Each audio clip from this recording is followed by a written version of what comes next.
The only real hope and change you'll ever get is from God. It's going to come from the Lord, or it's not going to come at all. It's going to come when you admit that you can't do it and that you've got to have His help. Some people have heard about the fireflies. Essentially, some of the early craft that went to go orbit the Earth, they radioed in while they were up there in orbit, and they said, well, these little things are out there. What little things? They're tiny. They're tiny little lights around the spacecraft.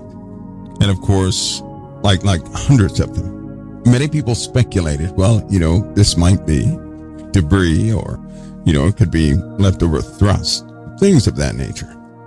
But that's what people speculated as. The complete audio says this: there's objects out there. They're about the size of a sheet of paper. That's what he said. The size of 8.5 by 11. Size of a sheet of paper. They are flying around the aircraft, clockwise. Now, which you can attribute to many things, but here's the difference. He said they're going away and they keep coming back.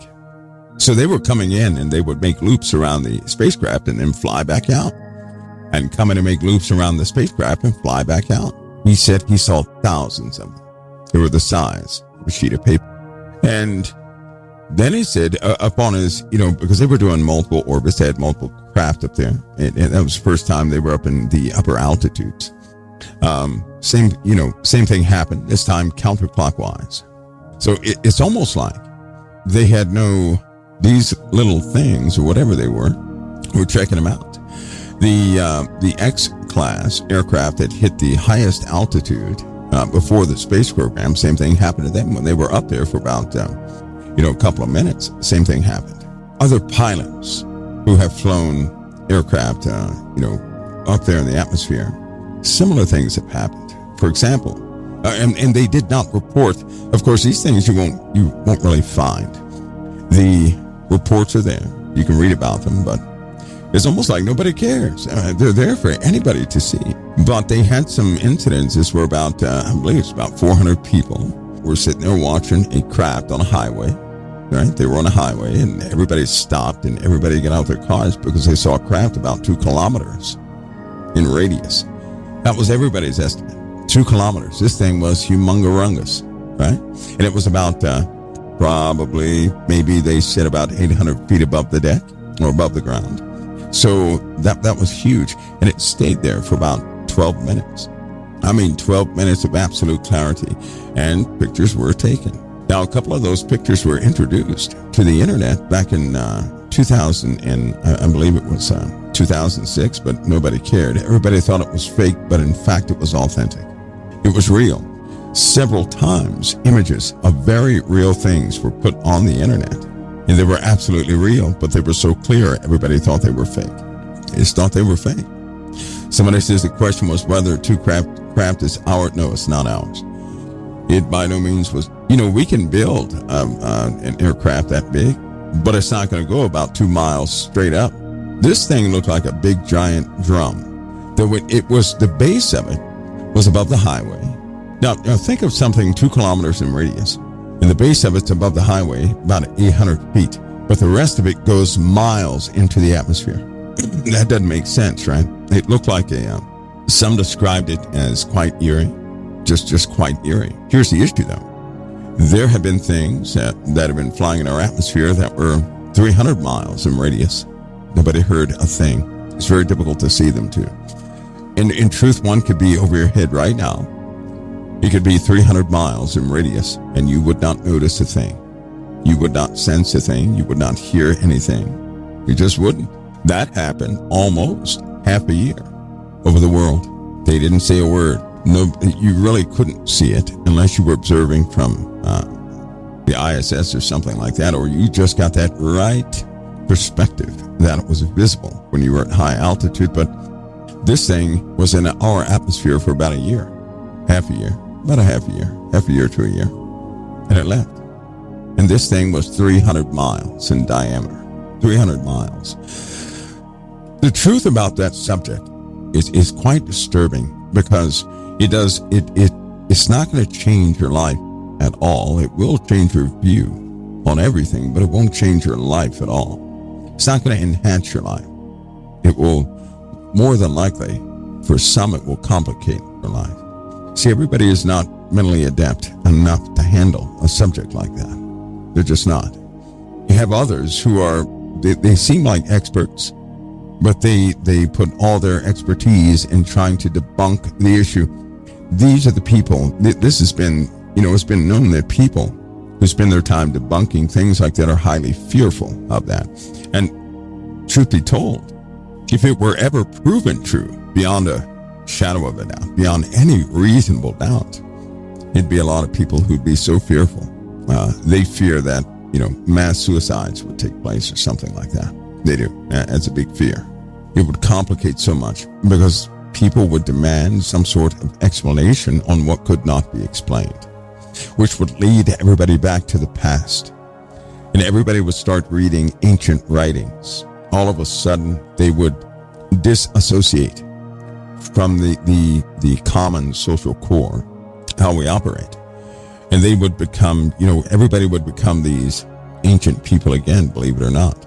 They had several pilot programs, you could say, with small communities, and they did just that thing. They didn't tell the people anything. They controlled communications going outside that community. This happened back in the 70s. All of a sudden, in less than, I believe it was a month, everybody needed access to older writings. And of course, back in the 70s, you could control communications quite easily. They literally saw a community disintegrate right before their eyes. They saw a community disintegrate. People began to reject all this common day things. A lot of people became hyper-religious, which means they refused to do anything modern day, and they were so frightened. They just went back to ancient practices and things. It totally fell apart. That little community totally fell apart. That same thing on a larger scale would likely, happen again. So as far as an introduction that way, no. But I will tell you, their confession is they really don't have control. If any of these things ever decide to introduce themselves, they have to, there's something they're doing to carefully, let's just say, control the atmosphere of belief concerning these things. And the campaigns that go forward that keep people in limbo are real. And believe it or not, they have staved off some things, right?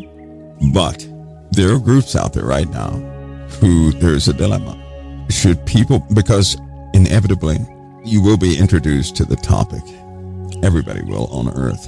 And during that time, it's not going to be, it just won't be in a setting where you're able to take your time and process anything. It'll be in a stressful setting.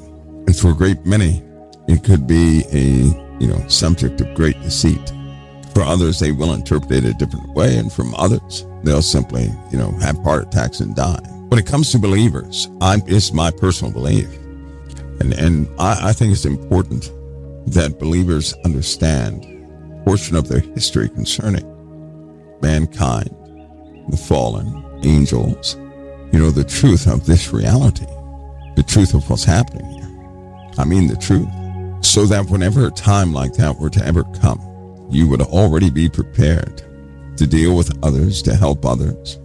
You would stay calm in that environment, and you would continue to walk in authority.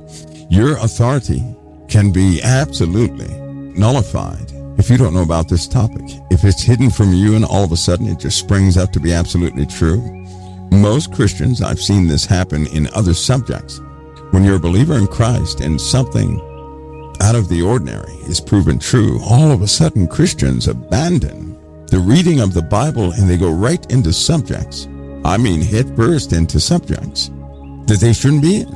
And this normally happens through suppression. A good example of that is, suppose a person says, you know what, I'm not going to listen to secular music at all. And so they don't listen to the radio, they don't listen to any type music at all except gospel hymns. Well, at some point, that same person may start to feel or hear a song or decide they're going to hear just one secular song. All of a sudden they hear that one, it leads to another, and they haven't heard music in so long they are moved emotionally by what they hear, and before you know it, this person is steeped in secular music again. And in that small moment of time, they have abandoned their regular path.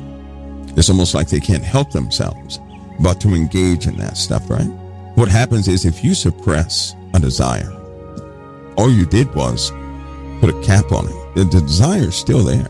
If you like something and you suppress your liking of that thing, all you did was put a cap on it. You still like it, which means if something were to come along and take that cap off, it's going to be, that pull is going to be tight, twice as strong as it ever was. That's exactly why people cannot lose weight, because they suppress their appetite. They don't purge it. They don't increase their metabolism or any of those things. They don't change their taste buds. They suppress it.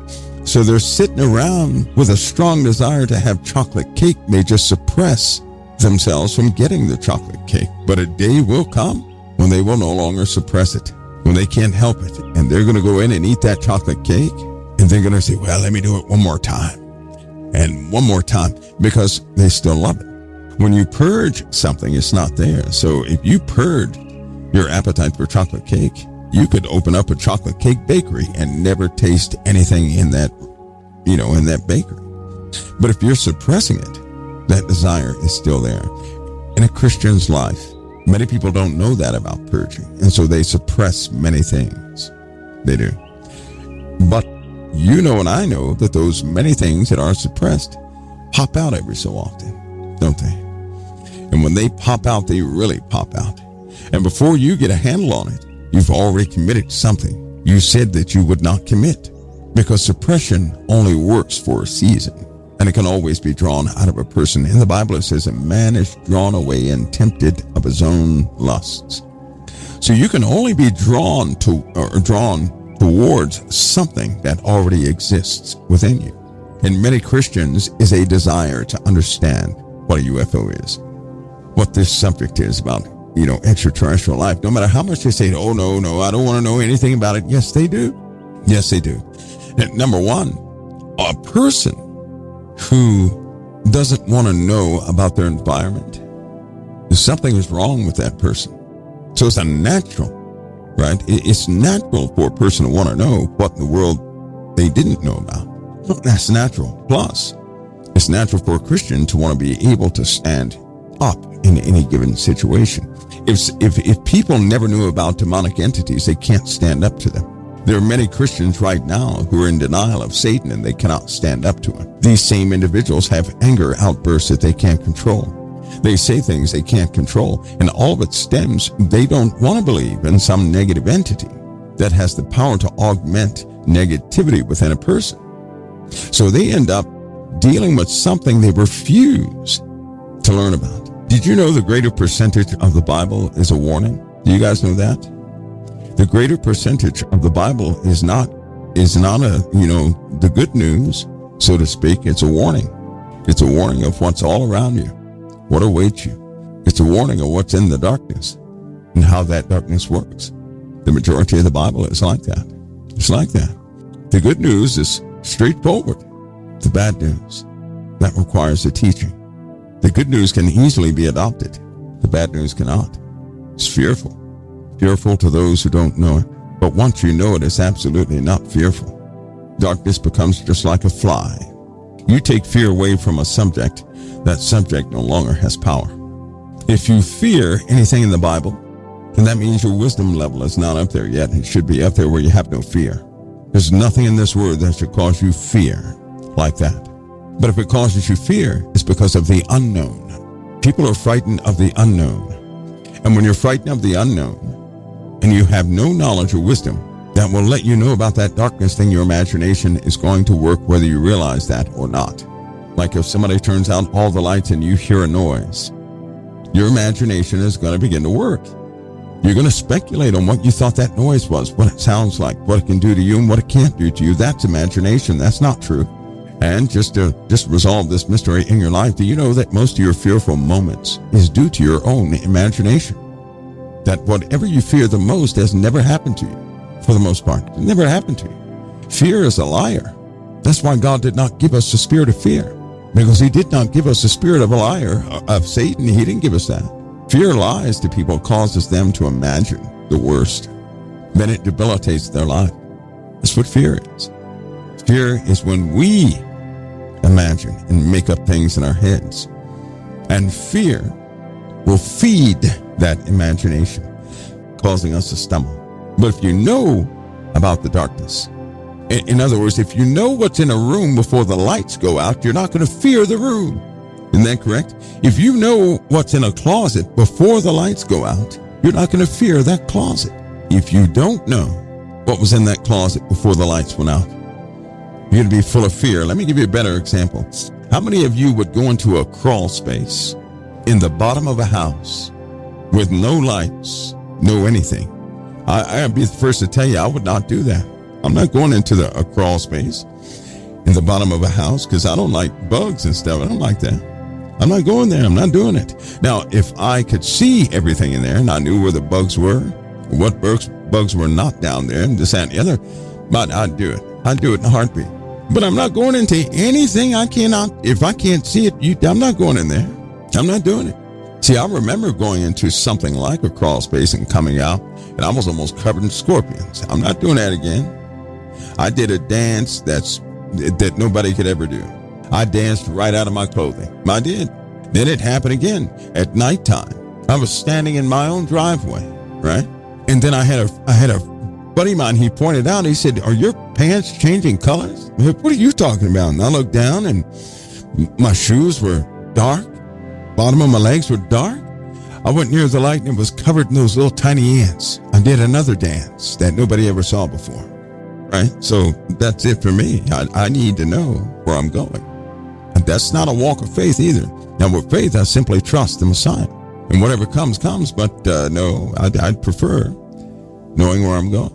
This UFO subject, if it's not really understood, truthfully, not by imagination. See, that's the biggest problem, though. A lot of that stuff on the internet is imagination. It's not real. They have taken that subject and they have turned it into some sort of peaceful, romantic story.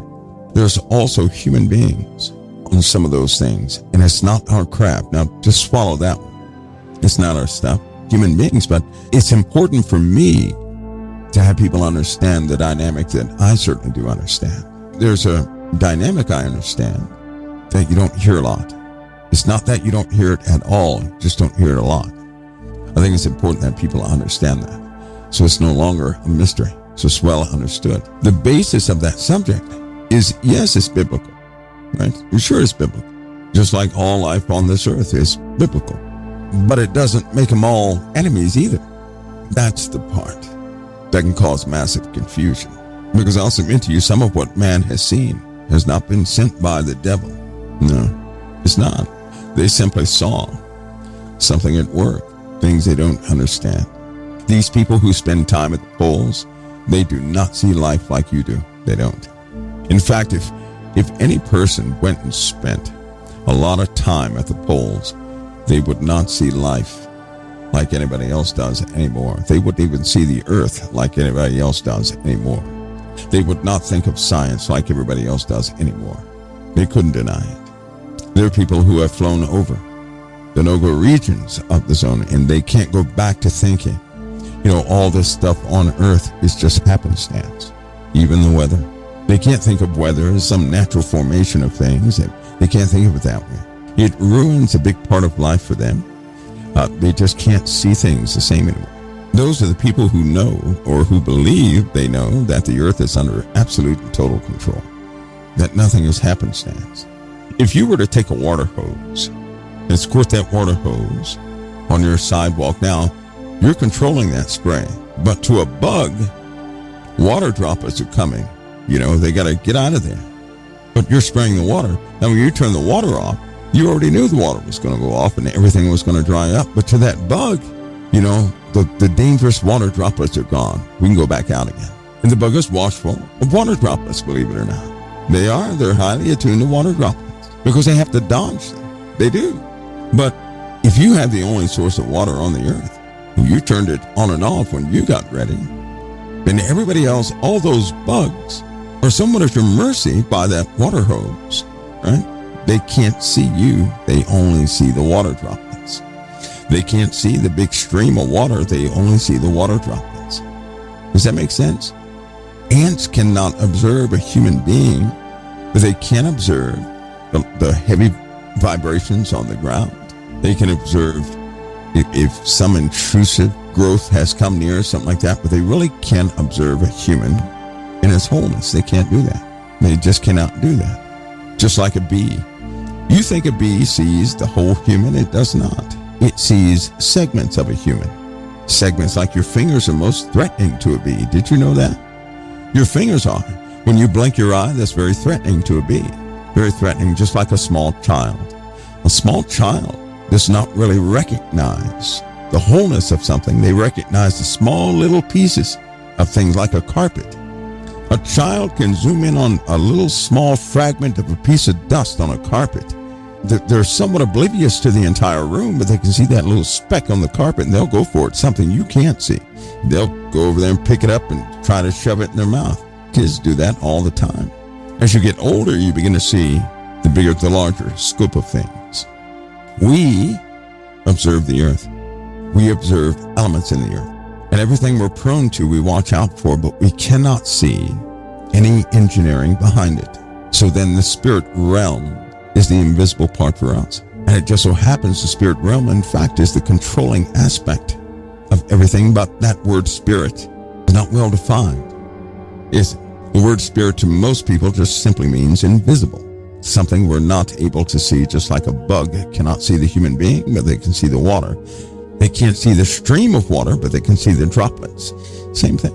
And again, those people who spend time at the poles, they can't see life the same way anymore. Having said that, if people continue on this path, because they did this before, this has happened before, believe it or not. There are people who did not know about certain events of the heavens. And when those events took place, they began to kill each other. This is historically. Meteor showers they prayed to because they didn't understand what a meteor shower was. See, because if you misunderstand what you're seeing, your imagination kicks in, fear kicks in, everything gets jumbled up. But if you have foreknowledge of things like prophecy, thank God that He gave us prophecy, right? We have foreknowledge of these degrading events that will take place on the earth. We have foreknowledge of that. So it's not going to scare us too much when we see things come to pass unless a person has their own interpretation. And that interpretation is totally, wrong. That's why in Revelation there's a very special statement in Revelation. And you're blessed if you keep the words of this prophecy, not to solve them, just to keep them. Because if you simply keep them, you're not trying to solve the puzzle. You just simply keep them. You can identify the season as that season comes forward. If you know snow comes in the winter and you're outside one day and it starts snowing, you can say it's winter. Suppose you did not know it snowed in the winter. Suppose that were the truth. And if it began to snow and snow was all over the ground and everything else, then everybody would simply say, I don't know what this is. It must be the end of the world, or it must be some strange time. How do we react to it? And that's the problem. How do you react to that? If you never knew about snow, never ever knew about snow, how would you react to the snow? Because if you've never seen it before and it encompassed the entire world from your perspective, how would you react to it? Well, most people react by starting to, pay respects to those things. They don't really understand. They start to fear it. And when you fear something, you start making up these ways to appease it. Can you imagine a bunch of people out there saying, now listen, you have to go out there every day, and you have to lift the snow up, throw it in the air and let it fall again, and that's how you appease the snow. That's how you satisfy this stuff. And once we do that enough, it'll all go away, and then can see our grass again, and everything will be normal again. But now we're covered with the death stuff, or some, people would call it just anything, because they wouldn't have an understanding of what it is, where it came from, how long it's going to be there. But the person who knows, hey, when a certain season is here, snow will blanket the area. Whoever knows that, they're going to just roll over and say, it'll pass. And others will say, well, how can you say that? We're all going to die. It ate up all our food. It's eating the grass. It ate the animals. It killed everything. And no. It'll go away. It's just covering everything for season. It's supposed to come in this season. See what knowledge can do when you have knowledge? Now, the person never knew when it was coming. They just knew that it was coming. So that when it comes, they can say, this is the season we're in. That's prophecy. That's prophecy. If we can read prophecy, if we can simply know the elements in prophecy, not change a thing, when the season comes, you'll know when it is. So I'm very careful I can't form this masterful connection of strings with prophecy, because the truth is we don't know the certain structure of events. We don't know. We do know the elements. And so when the elements come, those who understand the elements in prophecy, they say, we're in this time. And the Bible tells us immediately after this happens, we have to do this. For example, the abomination of desolation. Truth be told, probably no one knows what that is. They speculate. They don't know. To know something means without a shadow of a doubt. You are correct. So they don't really know. They speculate. But we do know when oblation ceases in Jerusalem, when the abomination that makes it desolate, when it empties out everything in Jerusalem, we do know that those in Judea better go into the mountains and not take anything out of their houses. They better run. We also know that marks the season of trial on the earth. And Jesus gave special instruction during that trial. But we also know that for the elect's sake, that time is going to be cut short. We also know that masterful deceivers will also appear in that time. See, we know that by the Bible. You don't have to be you don't have to have solved the whole thing. You have to know prophecy. Knowing prophecy is not to resolve it. It simply is to know it, to not change anything. And when the season comes, when the time comes, then you'll know. Well, guess what? There are other prophecies that men have tried to hide. Now, this is very hard to communicate, but they're very old documents, and it really takes understanding how the Bible came into being. Now, I don't cover this a lot. I don't cover this because people are so divisive. They really are. But I'll tell you something. The Bible that we have, we ought to be thankful for. Let's say, for example, that men have tried to deceive men with this same Bible. Just think of that real quick. It still cannot deceive a child of the living God. Do you know why? Because I'll submit to you right now, you can read something in this word. You can have 10 people read the exact same thing. And those 10 people are going to come away with what the Lord wants them to have if they belong to Him. Do you hear me? If you belong to the living God, you cannot be deceived by mankind. Do you know that's in the Bible? You cannot be deceived. All we have to do is continue in the words of Christ. That's very important. And that's another fight that Satan does not want you to follow the words of Christ. Do you know why? Jesus told us something that's very important. He said, if you continue in my word, you're my disciples indeed, and you will know the truth, and the truth will make you free, not set you free, make you free. That means the truth will break every chain in your life. Did you know that? And it all begins by continuing in His words, the words of Christ. Because a lot of people don't understand a lot of what's in the Bible. They don't. They may have read it, but they don't understand it. But when it comes to Christ, when you start reading the words of Jesus, something happens to you as you read. In fact, if you've been an expert in the Old Testament, you start reading the New Testament, a new spirit comes almost right away. There's also a moment of controversy that comes right away. There's a moment of rebuke that comes right away. There's a change that happens right away. And over time, when you start reading the New Testament, and if you ever look back at the Old, you see the contrast. You'll say, oh my goodness, the Old Testament is like prison and straightforward, and the New Testament promises freedom. But if you read the Old Testament, you begin to see, wow, the Old Testament is black and white, and the New Testament is full of parables. These are contrasts based on two different spirits that Jesus talked about that govern the Old and New Testament, because you are under a brand new covenant. You're not under the old one. Though the Old Testament is so black and white, it seems easy to employ, but only if you read it fractally, which is to read parts of it. To read the whole Old Testament, you understand that man has no way out, that man has messed up so bad we need a redeemer. Then you start reading the New Testament, and what a relief is there. When you read the whole Bible, you start to see the beauty of it. You also begin to fear it a lot more. Because from the surface, it seems like, a book with instructions and do's and don'ts and this, that, and the other. But when you read the whole thing and you start doing that a few times, your respect of this word goes off the scales. Because you begin to realize something that nobody discusses. You either find it or you don't. This word that was given by inspiration of the Spirit, it was compiled over many years. Parts were taken out, added back to it, taken out again. Men did this. Men fought over this Bible. Other men came by the Holy Spirit and fought to put books back in the Bible. Some then got offended and took parts out of it. Men were divided on ideas. They began to make these little sections of beliefs of Christianity. So you end up with Catholicism. You end up with Baptists, Protestants, things of that nature. Separated, this division based on ideologies. And men become loyal to men in those ideologies. There's nothing wrong with leadership, but servants of the Lord should look for the word of the Lord. And some men have not been honest in this time, and it causes confusion to come in as far as what the division actually is.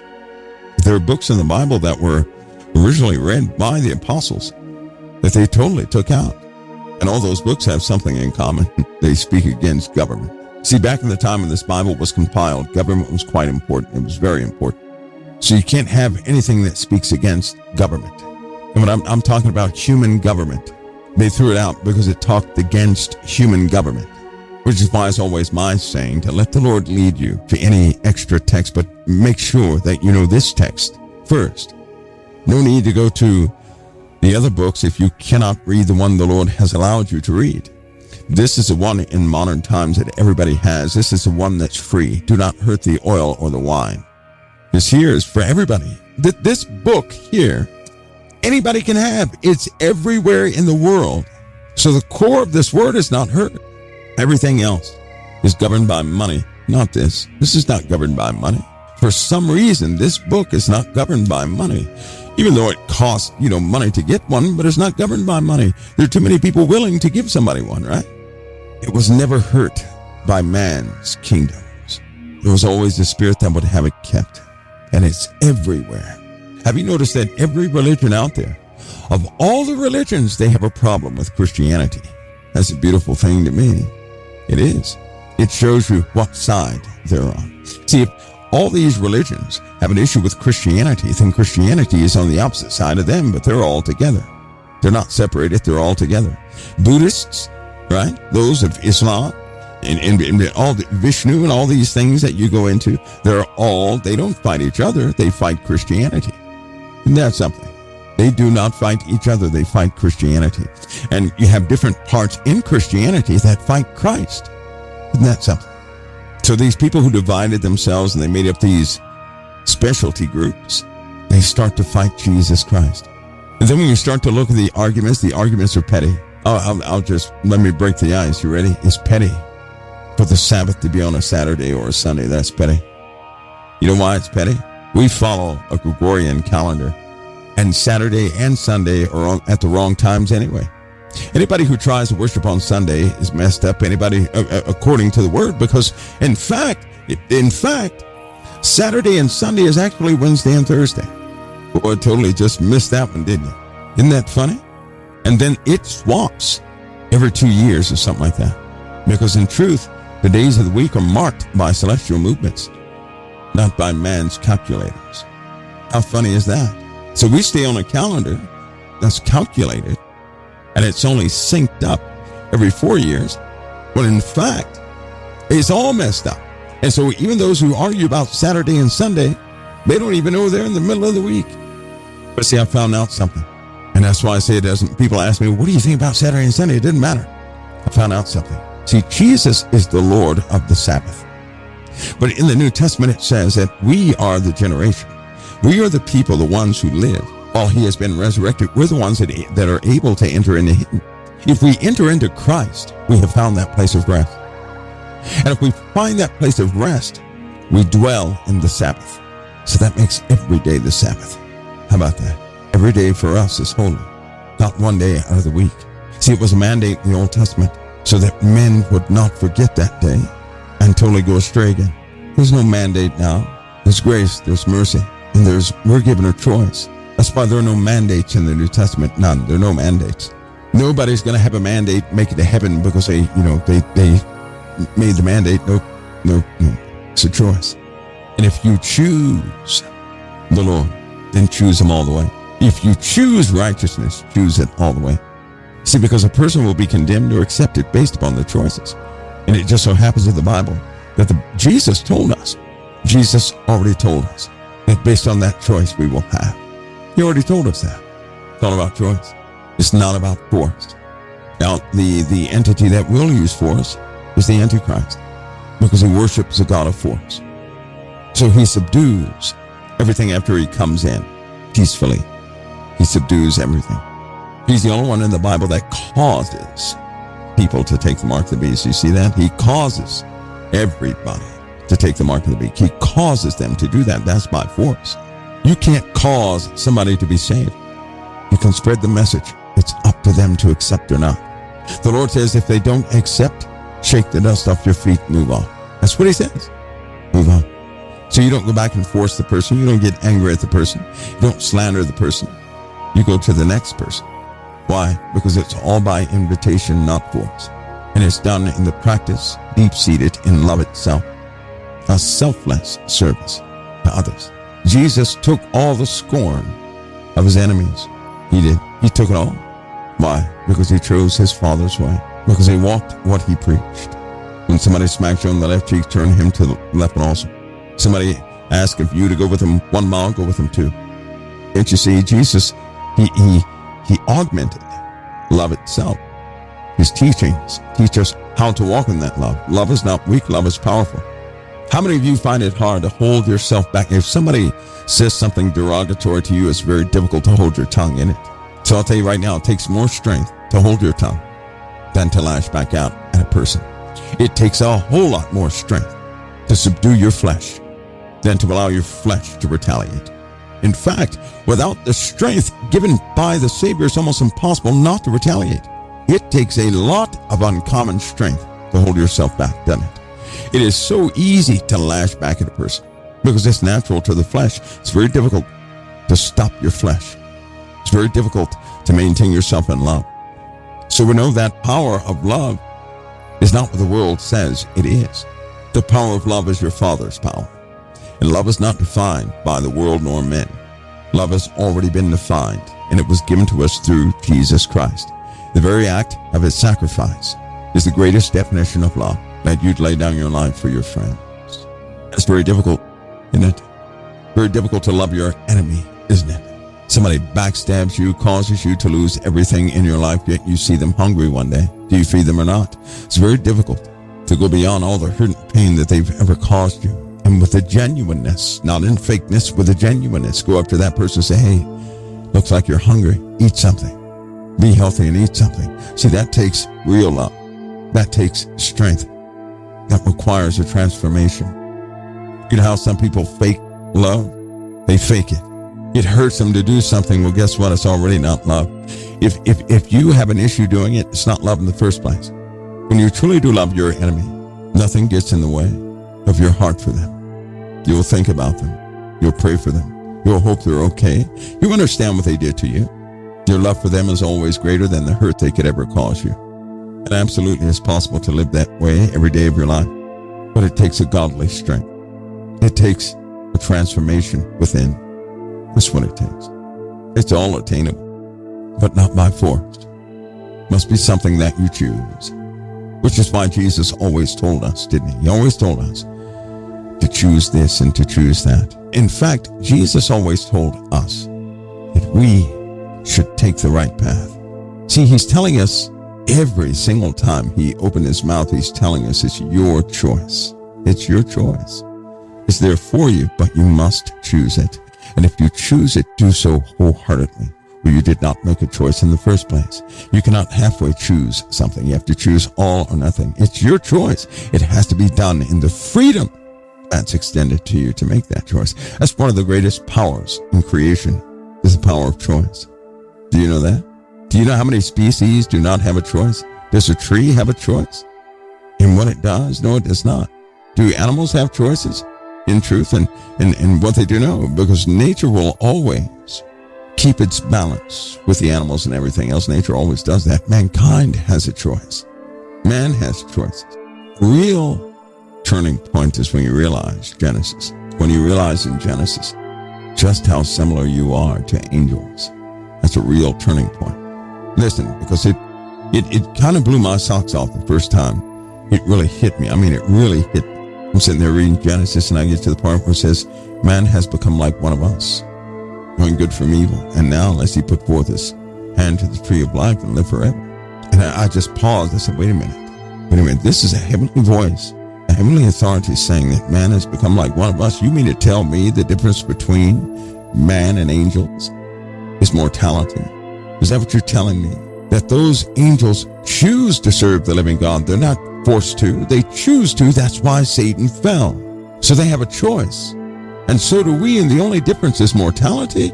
I felt so ashamed because for some reason I thought of angels as these species who would never, ever choose darkness. But when I found out they can choose darkness, everything changed. When I found out they're not too dissimilar from us, everything changed. When I discovered that we have become like those who dwell in the heavens, except for our mortality, it made me rethink everything because I said, wait a minute, with my current mindset, you mean to tell me I'm allowing all this aggravation, irritation, and everything else to get to me, causing my brain to be diluted like mush? And I began this process of clearing everything up. Once you realize everything is a choice, you won't allow the mush come into your life. Because see, sometimes if you don't know that, it feels like you have no power to overcome this and overcome that. That's not true. Everything in your life is choice. Everything is choice. And when you really discover that, everything changes. Even your attitude. You have to choose to agree with why you have that attitude. You know, there have been times I've been in pain and sick and everything else, and somebody said, why are you so nice? I said, because the pain has nothing to do with you and I. Pain is of the body. So let the body do what it does, and I'm going to do what I do. It's not going to interfere with what I have to do anymore. You know, because sometimes you used to have pain and somebody comes and you say, leave me alone, I'm hurting, right? Until you find out one thing has nothing to do with the other. And that if you're not careful, you'll allow your flesh to regulate your attitude. But then all you have to do is realize, wait a minute, I truly am a spirit in this body. The body's going to go through a lot of stuff and then die, but I will not. And then you find out you are not your flesh. You're not your flesh. Your flesh could be scarred up, beaten up, deformed, or anything else. That's not who you are. That's simply the vessel you're in. That's not who you are. When you look in a mirror, you're looking at your vessel. You still cannot see you. You have a name that nobody knows. They call you a name here on this earth. But do you not know that you have another name that nobody knows yet? Nobody is to know that name because nobody is to have power over you. Do you know that? So for a long time, people have been believing that they are what they see in a mirror. You can be thankful for what you see in a mirror, but that's still not you. Lord put you in that vessel, but it's still a vessel. It's not you. You will leave that vessel and will be in another one. But then I thought even deeper. Why do we believe that we are who we see in a mirror? Because we had to. See, imagine if you came directly from the Father and were put in a body at the age of 50. The first time you went through stresses on this planet, you would say, oh, I'm going back to the Father. I'm out of here. Boom, you'd be gone. But when you're born in this body, you grew up in this body, you spend all your time in this body, you can only believe that that's what you truly are. Now you're locked to your flesh as though you're one. Therefore, you won't reject it. You feel like you're stuck, but we know in the Bible that plenty of people gave up the ghost and were gone, don't we? How can somebody give up the ghost and be gone? Why does it say to be absent from the body is to be present with the Lord? Because you are in a vessel purposed for this earth, and you were born in the trials of this body. You're fine-tuned to it. It's very difficult for you to break the connections to it. You can't just give up the ghost, can you? So you'll finish out your process. But we know that a person can give up the ghost. We know that's possible. But once you realize that you're not your flesh, all of a sudden all the pain and everything you went through in this world makes sense. See, every scar that you have is not permanent. All damage to your flesh did not damage your soul. It allowed you to experience what damage was. It allows you to experience what being unfortunate is. It allows you to experience things you would otherwise not be able to experience. And it causes compassion to come out of you. It causes others to overcome things in their lives. That's something in it. See, in Scripture, when it says God will wipe all the tears away from their eyes. I also found something else, that you're not going to remember the damned. Did you know that? Anybody who does not make it to the everlasting kingdom, you'll have no memory of. So nobody's going to walk around saying, you remember Bob or brother so-and-so. Oh, they never could learn. You're not going to have those stories. That's amazing, isn't it? It's also amazing how somebody can catch Alzheimer's and they can't remember their own children. I saw a Christian with Alzheimer's. It was the happiest time of that person's life. It was. They celebrated the Lord until they passed. That was so funny. That was the greatest moment that was the best thing that ever happened to that guy. All the pain, the hurt, and everything else left. All the complications, everything. This person celebrated to the very end of that person's life. And they had a disease that put a smile on their face. That's what your Father can do. Do you hear me? That's not happenstance. That's what your Father does. Why do people suffer near the point of death? It's my belief. We reap what we sow. And when people do not care what they sow, they must reap it, because they will not have a repentant heart towards it.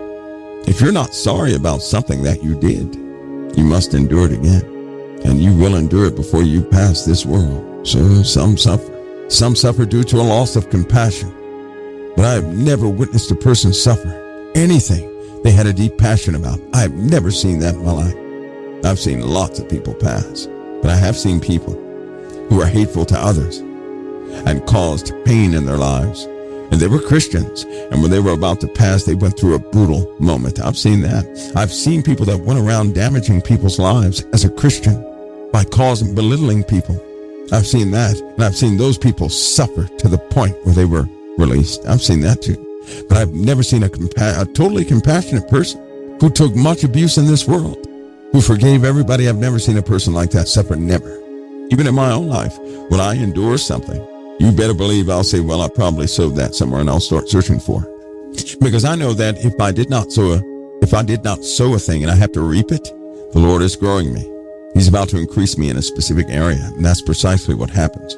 But for the other things, when these mishaps come, I know why they're coming. That's why I never have a fuss, argument, depression, all this stuff about it, because I know I sowed it in somebody else's life. I know I did. All too often, we don't take full accountability of our lives. And with this question, I will often assume responsibility. I have no interest in being the one that never caused this or that in the person's life. I have a deep interest in getting everything right. And that means assuming everything. That's my interest. That's why I really don't care how people see me to a degree. I'm very interested in how the Lord sees me. It's like I'm in a constant pursuit of honesty with the Lord, to be fully open with Him, nothing hidden. To be open with Him is be open with everybody else too. That takes as a learning process. When I was smaller, I was frightened for anybody to see me. Isn't that funny? I was frightened. I didn't want anybody to see me. I didn't. I was frightened of that. I had to overcome that in life. And I did. Now you get what you see. And then when you think you got it, I'm going to tell you worse. So you get the whole picture. Anyway, back to the original question, because I totally got off. I went off the wrong highway again. The root of this dilemma could result in repercussions. So what does one do? That depends on the audience. My dilemma is this, because it's needed. I know there's a time coming when you guys on the internet will have a bit of desperation. Some of you guys will. See, because let me lay the thing out for you. You're gonna run to find understanding of something. You're gonna hear a great many people say it, but then everything they say is gonna fail. Then you're gonna come and ask me, and I'm not allowed to answer you. You know that? You'll ask, and I will not be allowed to answer you. I do not like that. But I know that there's an opportunity now to have you informed before that time ever comes. That I know. See, we live in a very compressed time. I'm going to give all of you an example of something. You can write it down and remember it, but this just for demonstration. You ready? I just want you to keep it. Flares. Write this down. Flares. Flares. Go ahead and write it down. And tornadoes. Loss of life. Just write it down. Flares. Tornadoes. Loss of life. You'll understand the example. I'll be sure to remind you so you can see it yourselves. Now, what I just gave you was an example of something in all of you. You just don't trust it. Now, if I give you full understanding of that right now, if you live in tomorrow, it's not going to bother you at all. But you just wrote down the words without understanding, so it could bother you. You likely will. It's going to cause a bit of a question mark in your mind. That's an example of what can happen with greater things. And you'll see it as it comes along. Then you'll know it. Then you'll be able to answer. Give me an answer. So if we decide to cover this subject at very special occasions here in COT, I can only tell you that there are people out there that know sections of things. You heard that term compartmentalized. But there's a civilian knowing and there's operational knowing. Operational knowing is when you've been, unfortunately, a part of things that dealt directly with the subject. The other type knowing is from gained evidence, from other people's stories. I'm not talking about things from other people's stories. No, I'm talking about things from operational knowledge. Christians, by the words of Christ, are supposed to be impervious to demonic entities. No Christian is supposed to have fellowship with darkness after a given time. So let me ask you this. How can any dark thing work within us? How can we continue to have certain issues, persistent issues? How can another person cause us to lose our footing in righteousness? If a human being can cause us to lose our footing in righteousness, what do you think another entity altogether could do who is highly deceptive and starving to cause one to go astray? Do you really think a person has a defense against something that's already deceiving them? Because, by the way, if a person does not have peace, are they not deceived? There are scriptures in the Bible that give us a clue to very specific things. It states in Scripture that where the liberty of the Lord is, or where the Lord is, there is liberty. Where the Spirit of the Lord is, there is liberty. So why don't people have liberty who are saved? Why do some of you have very tender areas still in your lives? Where's the fortification? Why do we not share all of our story with others? I'll tell you, because we have tender spots. It's like an open womb, isn't it? And if somebody touches that open womb, it's going to hurt. And so we don't share that at all. See that? God gave us many years, didn't he? We don't have an excuse of time. Truth be told, we rejected many things that came our way. Come on now, stay with me.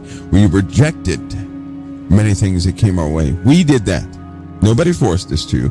We rejected what he gave us. We stalled. We took our time. We chose not to hear at certain times. We did this. Now we're at the ending.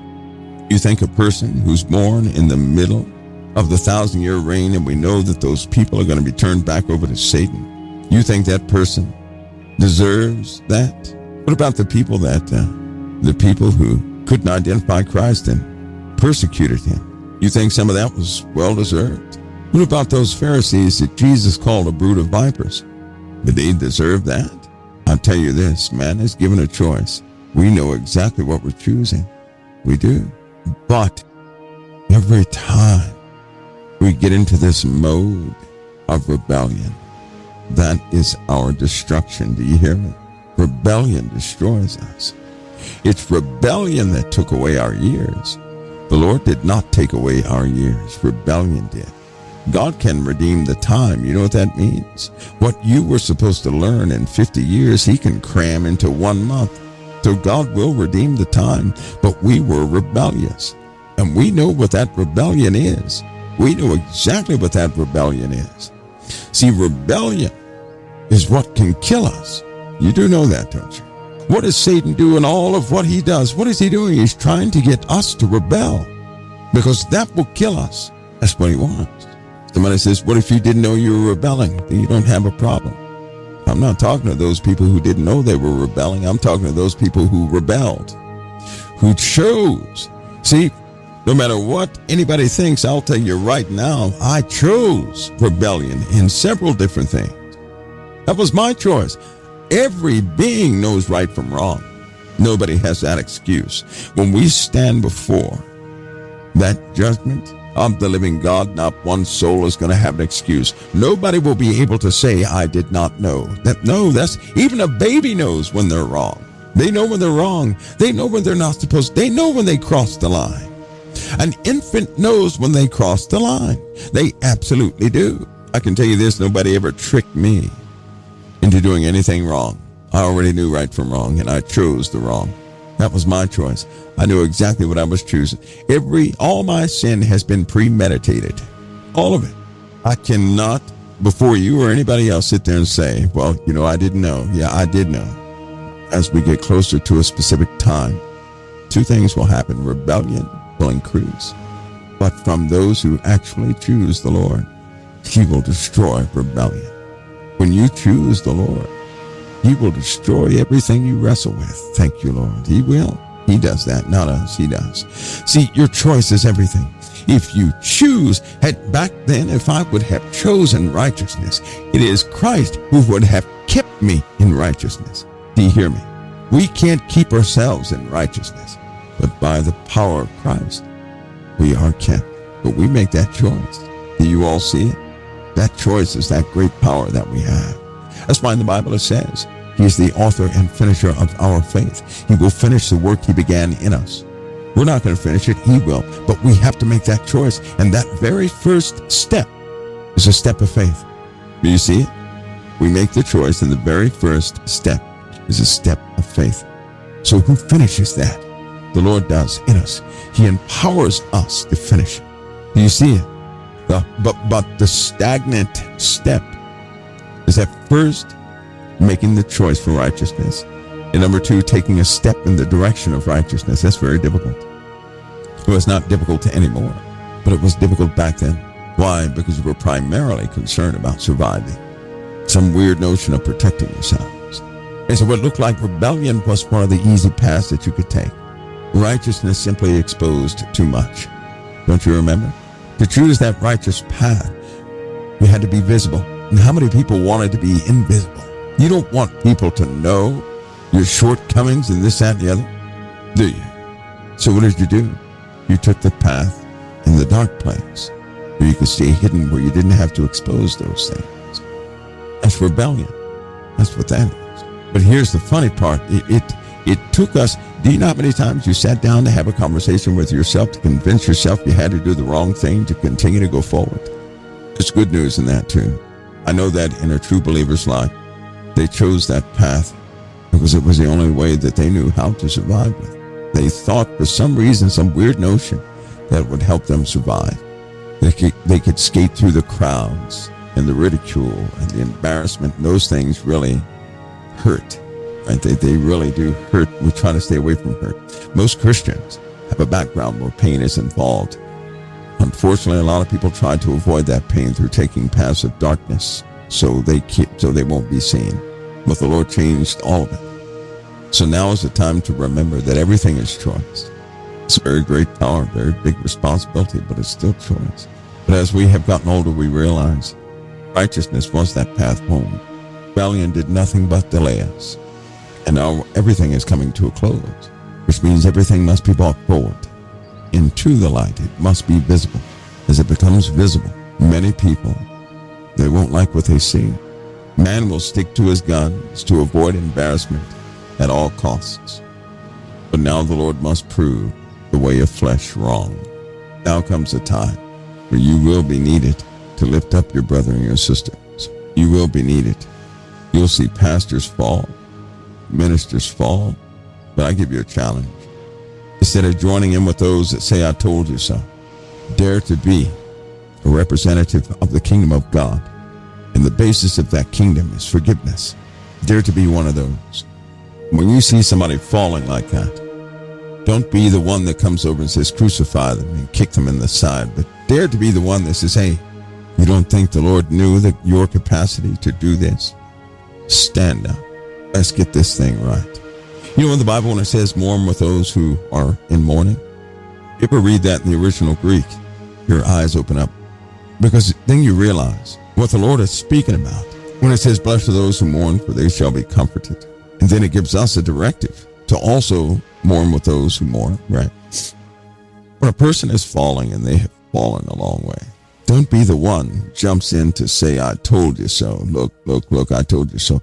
Be the one who can understand their situation. See, if you've fallen in the slightest way, then you understand what falling is. Be the one who stands for the kingdom that says, hey, the Lord knows all things. He knew this has been going on from the beginning. He knows your heart better than anybody. This is still the day of salvation. That's what you tell him. Today is a day of salvation. So let's enter into salvation. Dare to come alongside that person and be genuine. Let that person make their choice. But you let them know you represent the kingdom in truth. Those who represent the kingdom also represent forgiveness, don't they? We all know that God is the judge and he will judge at the appointed time. But for children of the kingdom, then we all know about the prodigal son. We all know that in truth, all of us are prodigal sons. They don't all come at one time, but they will all come. They're to be different. Stand alongside those who have fallen and encourage them to get back on their feet again. Understand that if you come alongside anybody like that, you'll be hated just as much as they are. So realize the truth of your situation now. Don't delude yourselves. Don't think you're liked by a lot of people right now. That's not the truth. Because of the light in you, there are lots of people who have a natural hate of you. Understand that issue right now and realize that's what the Lord said it would be. So Jimmy Crack Corn, you know what that means? That means I don't care. That's why I use that term, Jimmy Crack Corn. You never heard that song, Jimmy Crack Corn and I don't care? That's what it is right there. Jimmy Crack Corn, I don't care.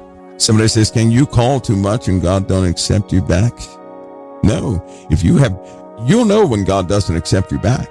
I want all of you to understand something. You're not going to mistake it when God doesn't accept you back. You ready? Because when you're not accepted back, you will no longer believe in Christ Jesus. There you are.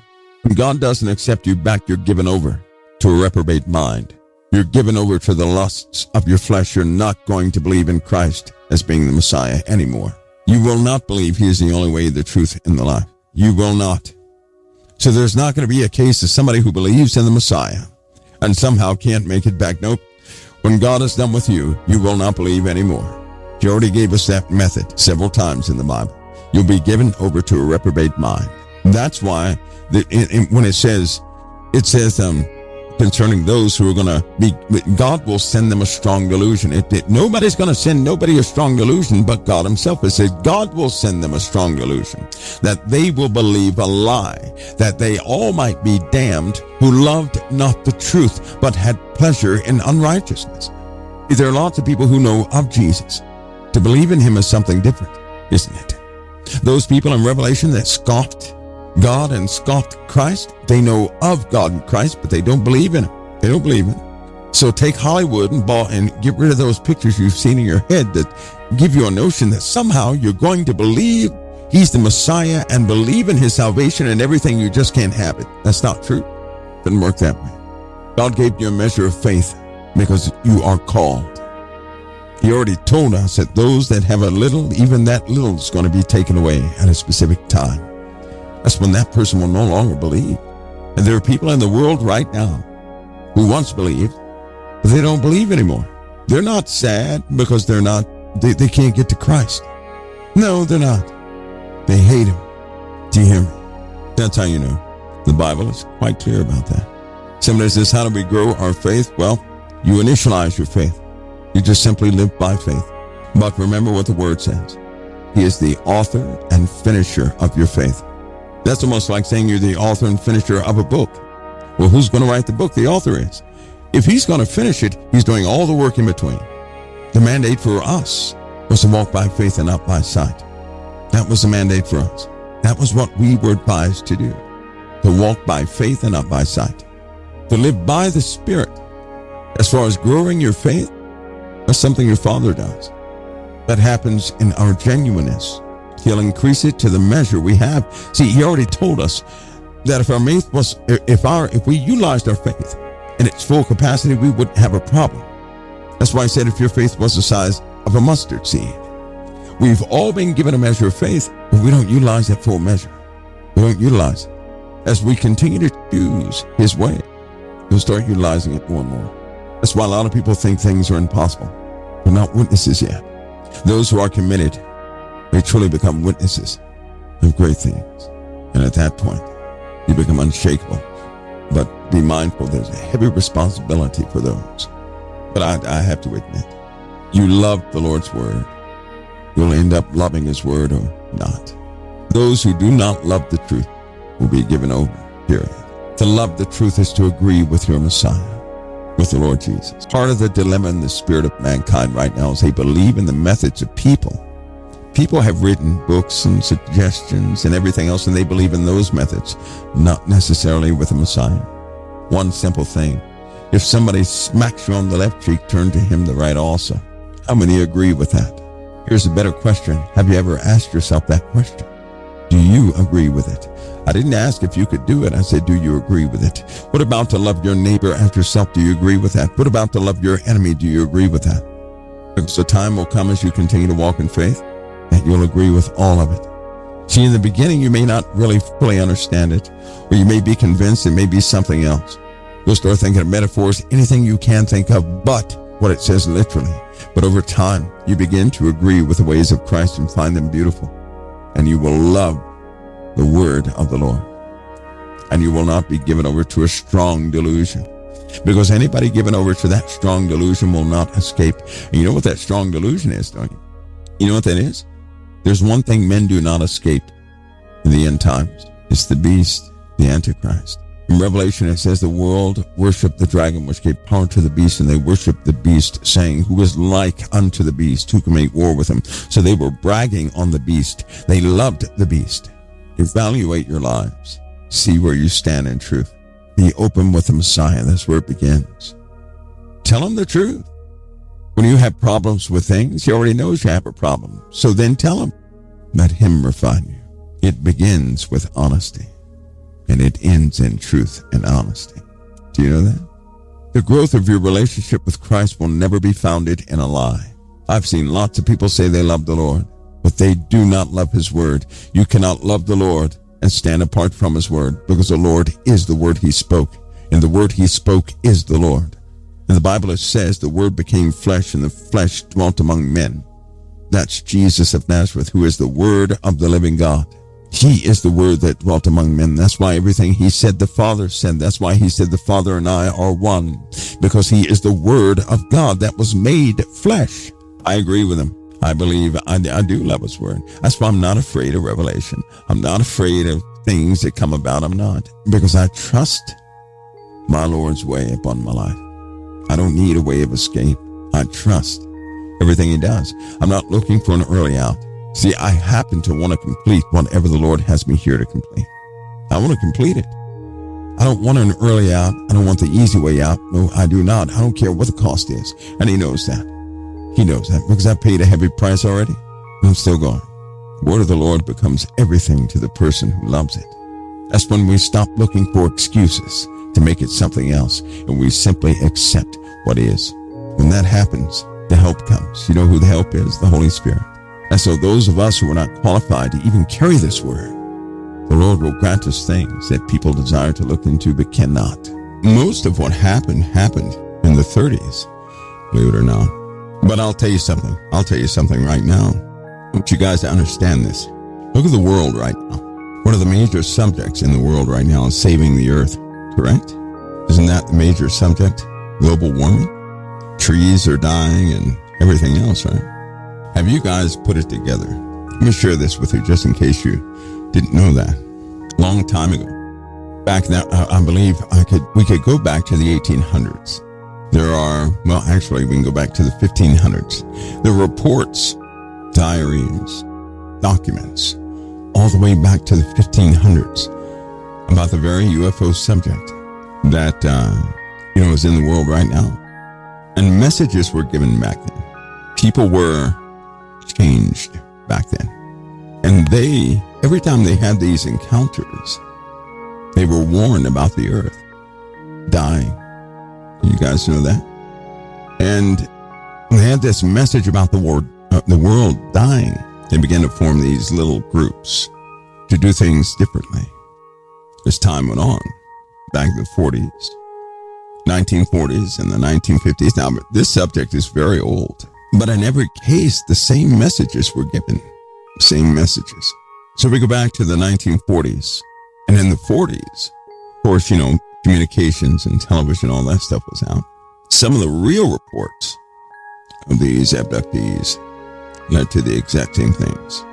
The children in Russia, for example, in 1930, who saw these big 20-foot tall things come off a very big ship, and one walk right through a town in Russia. Same thing happened in Germany a couple times. Same thing happened in America a couple times. But the people were affected the same way. They're always told not to fear, but they're always given a message. The children are given a message. Now listen, back in the 40s, they called it technology. Do you know that? But they said that technology would kill the earth. They said that men's fighting would spawn technology and kill the earth, and that we would destroy the earth. Other people were given the message that we're playing in a sandbox, but the sandbox does not belong to us. We're killing things. The abductees that started coming along, not the ones that are known publicly, like Barney Hill, Betty and Barney Hill, but some other ones went under some deep medical research and were classified. These people were given extensive messages and instructions to the point where they would change their whole lives. Many of them called it a spiritual experience, and they began to live differently because they said that the earth was dying because of technology. Now, this common theme, this common message was given to a lot of people. Then you had kids. Those same kids grew up. They grew up. And all of a sudden, we live in a world now where all we hear is about global warming. That's all we hear. About global warming, about how we're destroying the earth. That's all we hear. Don't you find that odd? That these abductees, that's one of the main messages that was given to them, other than the clock, that we're destroying the earth. And now there's a global movement to save the earth from us. Don't you find that ironic? Don't you find that odd? I mean, there's an actual global movement. The advancements you're about to see, I mean, fast. The advancements you're about to see, what you're about to see happen is a total global change. That's what you're about to see. So they can save the earth. But listen, why are they only interested in saving the earth? If I came from a faraway place to another place, really, that's the only message I have for them, is that they're destroying their house? Really? That would be the message? Do they not understand the spiritual aspect of things? Do they not understand that the earth is going to be destroyed with a fervent heat anyway? Do they not understand that? They come with a message. Now, I know we have all this stuff in between, but they keep coming with this message that we're destroying the earth. In all these abductee experiences, that's what comes out. Now, listen to this. In the meanwhile, with these abductees, people always report that they take reproductive tissue from them, sperm and ovi, but they give a message that they're destroying the earth. People have reported seeing vats, just endless walls of vats with people suspended in fluid in them. They reported this. Too many people have reported this. Too many people, some people who are isolated from everything else, even indigenous tribes, have seen the same thing. So we have a consistency in what people are saying. We have a consistency in the messaging. But okay, why would anything come from a distant place just to come here to tell us we're destroying everything and then take reproductive organs from us, to turn women into baby-making machines? That part is real. And then to, take things from men likewise. Why? Because it's based off a very old story, an old biblical story, a biblical story that told the exact same tale, that carried the exact same messages. If you were on this earth, but you were bound inside this earth, wouldn't you develop a way? And if you were bound in the earth, then your judgment comes at the end of this earth, doesn't it? The end of the earth would mean judgment for you if you were stuck here and couldn't go anywhere else. If somebody were stuck here and couldn't go anywhere else, say you were stuck in a house, that house was where you were, and when that house leaves, you're gone too. One of the primary factors in any being out there is to continue to exist. So that means anything that threatened that structure would threaten your existence. And if you knew there was a punishment for you at the collapse of that house, you would do everything to save that house. So anybody who ever came in, anything that came in to take away from that house, you would have to find a way to communicate and tell them, hey, don't kill the house. Don't destroy it. If you're a criminal, and you're locked away, you'd come up with anything to tell anybody. Same thing is happening here. When the earth goes through a certain process, their judgment comes. So what's more likely? That somebody came from a distant galaxy to come all the way here to tell us that we're destroying Earth, and to teach people. They also do this. These same people also have a message, and they always mention Jesus. But listen, they'll say Jesus was just like one of us. They never say Muhammad was like one of us. They never say Allah was like one of us. They never say that. They always say Jesus was like one of us. And when these abductees start to say the same thing, it's like an inner rebellious spirit, like a hateful type spirit. Like, why, you stupid? It's like that. They're saying, are you stupid? Jesus was just like them. Are you stupid? So they get hostile when they say it. So what is likely? Something comes from a distant planet just to come here to tell us that we're destroying the earth, to give us a new religion to believe in, right? And then to take reproductive tissue from us. Or is it more likely that something is stuck here, can't go anywhere, comes up with a method to reach people, right? To implant within people the mindset not to destroy the prison or the earth, because when it's gone, they're gone, but still they're trying to perpetuate their own children in society. By the way, do you know that most UFOs do not leave by going in the sky? They do ascend into the heavens only to go over the water and go right into the oceans. Something is here, and something is stuck here. And there's a real nature to that. Something is giving a consistent message to save its own self. It's just been romanticized. Why would anything come and take reproductive tissue from humans so they can do the same thing they did in the beginning? See, it's actually a very old story. And in the Bible it says that they would do it again. In times past, the fallen angels wanted to populate the earth. You know that, don't you? And it was the children of the fallen angels who ran the earth. They became the great men and women of the earth, who came up with all these ideas. They came up with industry, came up with this, that, and the other. And all those kingdoms went to war with each other constantly. And then they were destroyed. And the fallen angels were bound. But it always said that they would do it again. In the end times, they would do it again. That those hybrids would be back on the earth again. Consequently, that's why, like autistic children, they're almost the opposite of what's on this earth. They can perceive their steps. They also pose a great threat to the plans of darkness, believe it or not. And of course, you have some on the opposite side of the spectrum, but they aren't part of the balance. This has been happening for a long time, and now it's about to come out.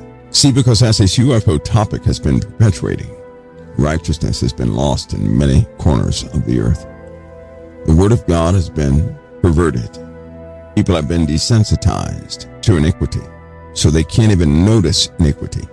So things are normal. It's normal to curse, isn't it? It was not normal to curse in 1940. It is normal to curse now. It is not normal to see a woman in a bikini to show their bodies, and even men show their bodies. That was not normal back then. It is now. People have been desensitized, and the earth is returning to what it used to be in the beginning with the fallen angels. Iniquity is very difficult to see. There are many social accepted behaviors that are still abominations. Even worse, the laws permit abominations. Now it's legal to commit the worst abominations on the earth without reprisal. It's even outlawed. You cannot reprimand anybody based on the morals of the Bible. Do you know that?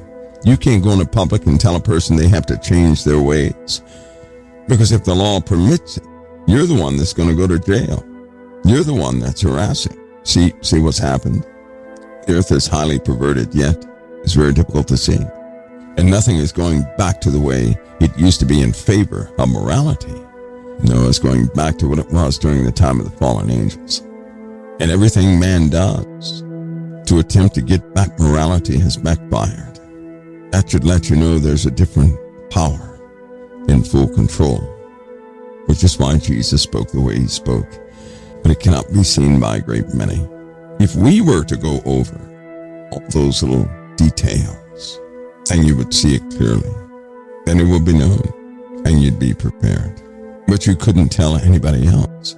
You couldn't just go out and tell a person, not unless you knew in depth and had operational knowledge to be ready to answer questions that very few can answer. It's also a very dangerous subject, contrary to popular belief. The UFO subject is still a deadly subject. People are still dying. Now we live in a time where technology is going to really come out. But with the coming out of this technology comes an immorality that you wouldn't possibly, even the ones of you now who say the world is not so bad, you're going to be all messed up in just a few months. And even hardened skeptics in the subject of UFOs are going to be softened to a great degree. Because things we simply can't understand will begin to manifest, happen, become a regular part of society. And if people aren't prepared for it, they have no defense against it. The number one defense against such deceitful things is the Word of God. That, in my opinion, that would be the only defense. And the reason why I say that is because everything else can be molded too easily, especially in this day and age. You get 100 people to come out on YouTube with the same thing, and all of a sudden it's facts. You get one person come out there with the truth. All it takes is 5 to undo his truth and have people believe in something the opposite. So as far as mounting a public defense against deception, no, it will never take place. The truth can be easily put down, stopped, before it ever gets started. Manipulative things can be spread around the earth in one night, few hours. We do live in a time where everything is going to be brought forward. And that time will morph into a time where people start to worship those things that do come forward. And all of you who believe in Christ, you're really going to find yourself on the outside of things. Already, it seems like this darkness in this world is separating itself from all things of light. It is highly perverted, highly. And it started within the church first. Now it's in the world.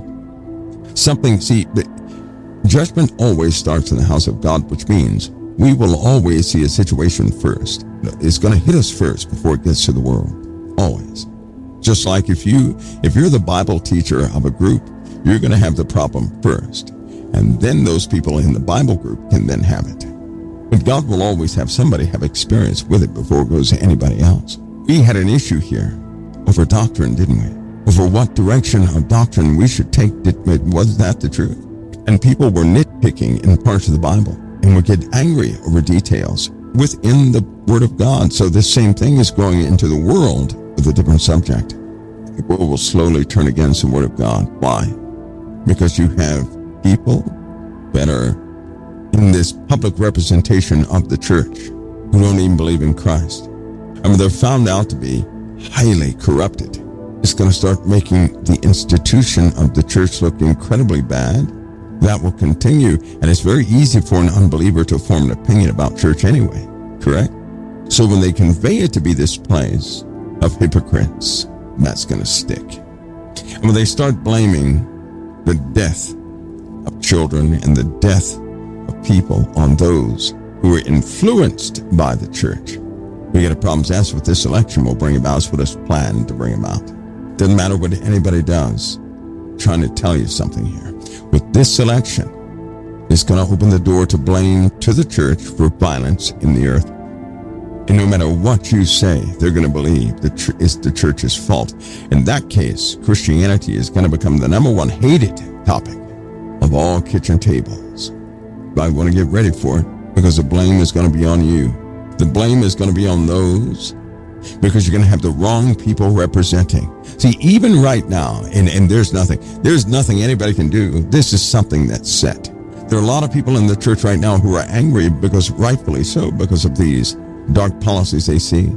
Because what the world sees, they simply see an angry church. They don't see the true reason they're angry. They simply see an angry church. Now, in the Bible, it says we are to abstain from all appearances of evil. That's not what people are doing. They're fed up, so they're reacting. The devil always works this way. You can be in your home as calm as ever, but the moment you get irritated, that's when the devil will nudge everybody in your house to pay attention to you. Oh, the Christian in the home is aggravated. Children, go and observe your parents. That's when they get this nudge to go check you out. In other words, Satan will always have somebody see the wrong side of you every single time. He will never have someone see the compassionate person, the truthful person, the gracious person, the forgiving person. No, he'll nudge people when you have totally lost it. That's what he'll do. And if a non-believer sees this, that's what they'll know. When a non-believer sees a Christian upset, they only know that that Christian is violent, is upset, is mean. That's what they know. That's how he works. Haven't you noticed in your own families? Why does everybody see me when I'm all messed up, but they can't see me when I'm doing the good stuff? Why? Because Satan will nudge people, create some sort of influence within the person, and that person will get up and move based upon that influence and go do things, and it just so happens they see you at the wrong time. That's how darkness coordinates. Darkness coordinates that way. That's why people call you at the wrong time. That's why the wrong conversation will come up in the company of other people. Yeah, you know, in my short life, I've been noticing this, and I've been working against it to nullify the works of darkness. And I'm telling you, the darkness gets angry at it, especially when it never works. But the Lord showed me, just pay attention to life. Believe, Michael, he kept saying, and just pay attention. And when you start seeing it, you say, oh my goodness gracious. Well, then you begin to anticipate it. And you're ready for it because you know what's going to happen. When you do see it, nobody can catch you outside of your character. And the only way to have nobody catch you outside of your character is to obey the word of God. The Lord said, go to your secret place. If I have an issue or something like that, I do go to my secret place. Nobody can observe that. So funny. I do not react emotionally. So people only know me one way. Consequently, I don't have attitudes. You know why? Because I used to have an attitude until I totally put attitudes down because I found them useless. They don't accomplish anything, so I'm not going to have any luggage in my life that doesn't accomplish anything. Now, because I've been doing that for a long time, I naturally don't get an attitude. He can't catch me outside of character. He's run out of ammunition. Controversial subjects and topics, right? These weird positions we often get into in life. To appear a certain way as a Christian's greatest fear, to appear one way and not to be that, individual you try to defend yourself. I just don't do it. I don't do it anymore. I let the Lord sort that out. And he always does. When you don't react to darkness, darkness does not know what to use against you. Because that has happened. I've noticed patterns. And this world is quickly sinking. And if Christians are not careful to employ the word of God in their life, almost immediately, they're going to contribute to the degradation of whatever country they're in. They will become a part of the violence, and they will be blamed for the violence. I tell you now, all of you who do believe, how many things have you been the blame of, but it really wasn't you? Now the church is going to be blamed. There's nothing you're going to be able to do about it. That's going to cause people a type of internal sickness that they can't deal with.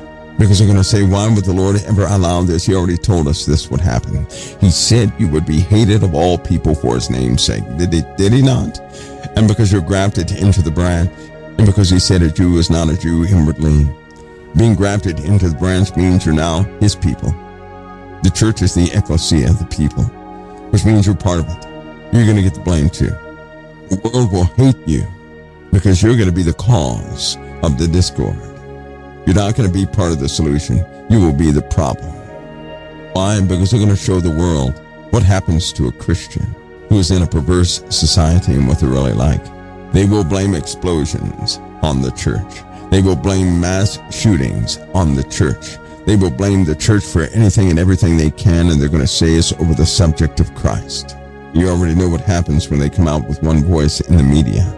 Doesn't matter how dumb it is, people believe it. The church is the next target. It's been weakened from within so that externally it can be misportrayed. If people in the church were to defend each other right now, it wouldn't work, but that's not what's happening. People in the church are not defending each other. They're fighting against each other over politics. You guys know I'm telling the truth, and that's the catalyst. It will be used. Get ready for it. Politics has divided families and the church. Period. So get ready for it. You guys know what it is to be around a person and they have a political view, and you can discern that they're acting like they're nice, but they want nothing to do with you. All that's going to reach a boiling point, and that's when all the cameras are going to be on the church. It's coming, and it's coming fast. There's certain statements and sayings and everything else. The statements of believers will get out. Imagine the conversations that people are having privately over their electronic devices. I have told people too many times that everything you type does not belong to you, and everything you say over phone does not belong to you. And because you're a believer, it'll be leaked. Your stuff is going to be leaked. We have AI now. Somebody asked me a long time ago, how are they ever going to get away with taking people's devices and presenting them to the people that were supposed to receive them? AI. It's no longer a person now. Now it's AI. Now the world knows that AI is smart enough to do this by itself. The whole world knows this. And so when you have talked about somebody for some of those cruel statements to get out to the world, it's going to be undeniable because a machine did it, not a person, not some biased person, but AI simply presented your messages to the source. And when they see how hateful those things can be, do you really think people are going to trust the integrity of the church after that? I'm telling you what's coming. You know that saying, loose lips sink ships? In a private conversation, the integrity of Christianity is often lost because people believe they have privacy. Nobody else outside that conversation can hear them, and they have loose lips when they start talking that way. The Bible gave us a statement, be holy in all manner of communication. Those who adhere to that have nothing to fear, but everybody else will be shown. And according to the Word of God, it looks like it's enough to cause the world to turn against believers. It's like somebody telling half a truth. Like if you were to say, when so-and-so fixes, her soups, the soup is good, don't get me wrong, but it's often way too salty with crackers. So somebody says, they go tell somebody else, hey, so-and-so said that your soup is way too salty. They don't tell the whole truth. They just take out the little pieces. Now, if one person says something like that, you can go back and say, no, you got it wrong, you didn't hear the whole thing. But if a million people come out and say something like that, you can't possibly come out and defend yourself anymore. If a group ever comes out and says the exact same thing about a person, it's called the world will accept that as truth, overwhelming truth, no matter what's missing. Do you hear me? So we have a combination of people who did not keep their integrity, and then you have private conversations that will not be private soon. What do you think the world is going to think? Wow, the church is violent. That's what they're going to think. Look how they talked about each other. Look what they said about this group of people and that group of people. This is who they are behind closed doors. I want nothing to do with that. That's what people are going to think. I'm trying to tell you. When that time comes, then you'll have other Christians ashamed of the gospel of Jesus Christ because of what it brings. Then we will know who's faithful and who's not. Then you'll see people deny the name of Jesus before men, and he will deny them before the angels. It's all coming to a close, piece by piece. It's coming. I don't know about you, but I'm ready for that time. Somebody said many of us have been falsely accused. Preparation. That's right. God has been preparing many of us. And guess what? Because we have been prepared, we can still function and operate no matter what the time is. You know what I've learned in life? When you are consistent in who you are, anybody can accuse you. But over a little bit of time, when you're still the same person, it causes people to take a second look. Most people accuse me when they first hear me. That guy, who is that guy? Right? Until they hear it again, and again. Then it sinks in. Well, maybe, but at first, no, they want me crucified for the most part when they first hear me, because I don't follow along with what everybody else is saying or does. I don't exactly flow with go with the grain of what's been out there. I do. When you're consistent, you'll be fine. But the Lord's got you covered. That's why your belief and your knowledge in these areas very important, because unfortunately this time is coming faster than anybody can really muster up the courage to deal with. It's coming pretty fast. Breakthroughs are happening every single day with AI. The maturity rate of AI is incredible. It's already running systems. It's already caused a great many people to lose their jobs. You guys remember the Folks that were scared that AI was going to cause others to lose their jobs, it has already happened in the last 2 months. Do you know that? It's been turned on to the point where it has consumed quite a few jobs already. So you're looking at an absolute total change in how everything is run.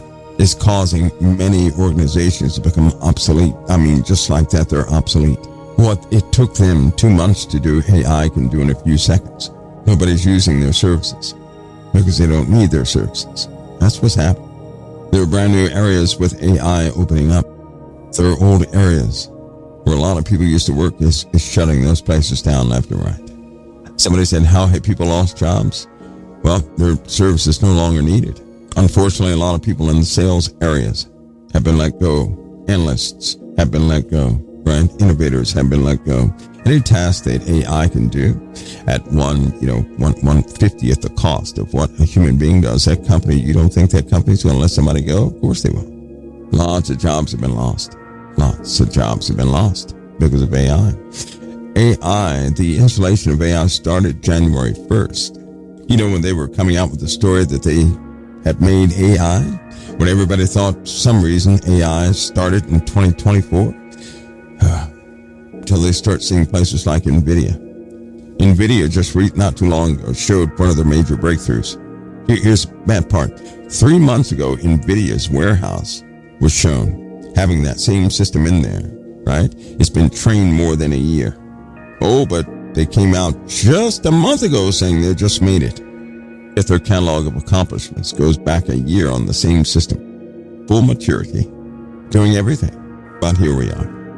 So now we know we're into the hyper times. We're in the last moments of the end times. This is the heavy time, the time where things change whether we like it or not. We saw it in government first. We're going to see it with nations second. It will become evident with the church third.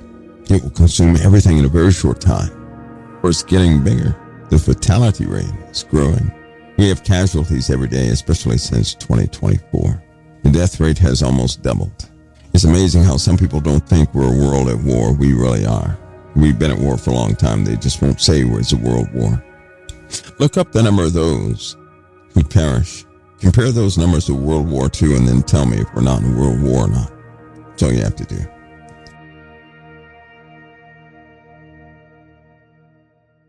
Notice also in the last days perilous times shall come. For men shall be lovers of their own selves, covetous, boasters, proud, blasphemers. It takes the grace of God to change us, folks. How can you be saved if you're not willing to repent? And the Lord Jesus Christ said, except you repent, ye shall all likewise perish.